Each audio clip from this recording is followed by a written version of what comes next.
Николче Бошевски, председател на синдикатот на земјоделски Спас. Денес земјоделците од Македонија, представувани преку Здруженијето Спас, влегуваат во кампот на слободата и даваат целосна поддршка на опозицијата во обстојувањето до падот и смената на Никола Груевски. Влегувањето во кампот на слободата го базираме на лагите и лошите политики во секторот на целото земјоделие. Секоја година оваа влада кажува лаги дека ќе отпочне со чистење на каналите и секоја година Пелагонија е поплавена, дека ќе почнат инвестициите во наводнувањето, а на земјоделците не им даваат да ги користат постоечките системи за наводнување. Пример го земаме Срежево. Оваа година има вода за наводнување во изобилство, но на земјоделците им се укратува водата за наводнување. Тука ќе бидеме и заради сите злоупотреби на државното за земјоделско земјиште. Тука ќе бидеме и поради Светмилк, и поради Субратаројд, поради ниската откупна цена на млекото, ниската откупна цена на градинарските производи.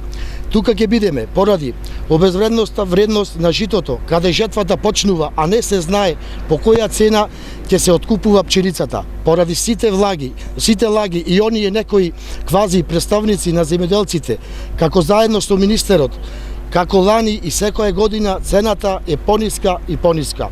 Најверојатно и за оваа година министерот ќе излезе со цена од 13 денари, а на терен ќе се откупува по 8 и 9 денари. Тука сме и тука ќе бидеме и за безброј манипулации и неправилности направени врз земјоделството во Македонија.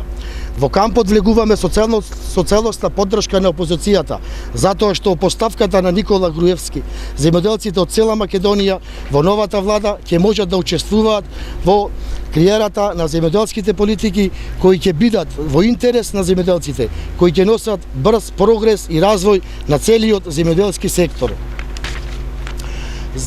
Заедно да се бориме за намалувањето на увозот на земјоделските производи и за зголемување на извозот, земјоделецот веќе никогаш повеќе да не биде уценуван и понижуван преку цените на производите.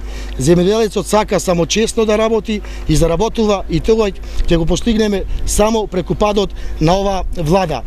Тутунот оваа година беше многу пониска цена откупен, прибидејќи објавената субвенција на Министерството на земјоделие во стартот ни одзедоа субвенцијата затоа што тутунот се откупваше по 80, 90 до 100 денари, а тутунот просек даде владата дека се откупува 127 денари, кои во тоа не се служуваме. Имавме неквалитетен тутун, но се прашуваме каде е квалитетниот тутун. Ви благодарам.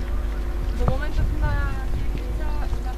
на владина седница се мерките за решавање на проблемот со откупот на домати, една од мерките да се субвенционира извозот, како ги коментирате? Мерки, ние слушаме само мерки за субвенции и сношти јас во медиумите слушнав за ИПАК програми што и тие треба да ги се спомнуваме. Ние не можеме на ништо сега моментално да веруваме, земјоделецот е на колапс. Житото сега не се решава. Житото ни е во фаза за една недела, а житото уште немаме ние информации која ќе ни биде цената. Еве денеска имале состанок. Да, денеска има состанок. Да. А житото е веќе јачмено е вика половина е ожнато. А која треба да биде откупната цена? Земјоделците бара немалата откупна цена да биде 13 денари. Пониска цена не ни се исплаќа, прибидејќи репроматеријалите ни се многу скапи. Нафтата ни е скапа. Све семенски материјал и да не набројуваме други работи.